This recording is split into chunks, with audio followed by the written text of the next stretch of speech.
أولا أنت تعرفين لغتي لغة هندسية نعم وليست أدبية ولا سياسية، وبالتالي سأضع الأرقام حتى المشاهد الكريم والمتابعين حتى الخبراء يتفطنون إلى وضعية وأهمية هذا المشروع بالنسبة للاقتصاد الوطني نعم. ككل، وبالنسبة للمنطقة التي ولد فيها هذا المشروع. المشروع تاريخيا يعني أول اكتشاف لهذا المنجم كان من قبل مهندسين فرنسيين في 1952. لم يتم استغلاله لظرفين أساسيين: المسافة بالنسبة للشمال الجزائري وللظروف المناخية القاسية، والظرف الثالث هو للحالة الكيميائية للمنجم، يعني بور لا ناتور دو مينغي دو فير اون المان. دونك لا فورمول شيميك نتاعو كانت مؤثرة. دونك هذا التأخر كان هناك طبعا أسباب جيوسياسية ولا لن أتطرق إليها، لكن سبب تأخر استغلال المشروع بغض النظر عن الظروف السياسية والجهوية، الظرف الأصلي كان المسافة، غياب انفراستركتور دو ترونسبور، بنيه تحتيه للنقل. بالتالي دونك سا ديفيان تري كومبليكي دو ترونسبورتي دي مينيري ا ايشيل اندستريال، سا سرا با رونتابل باش تطلعهم بار فاروتيير، سي كازيمون امبوسيبل.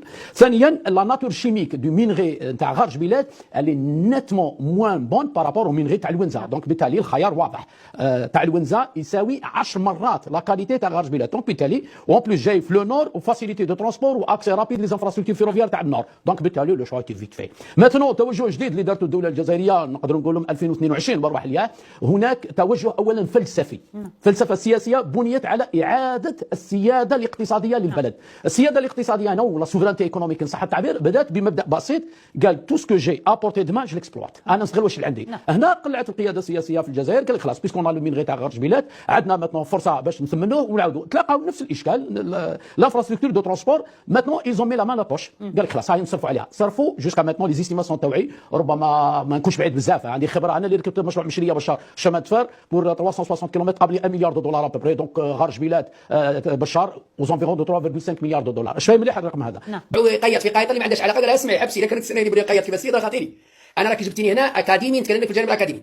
1 2 3 4 5 ما قاله هذا الاستاذ سلامه اللي نحييه وما نعرفوش، اول مره نسمعه بصراحه ما نعرفوش، هو نفس الكلام اللي قالوه لي خبراء مدنيين وعسكريين، خبراء مدنيين وعسكريين.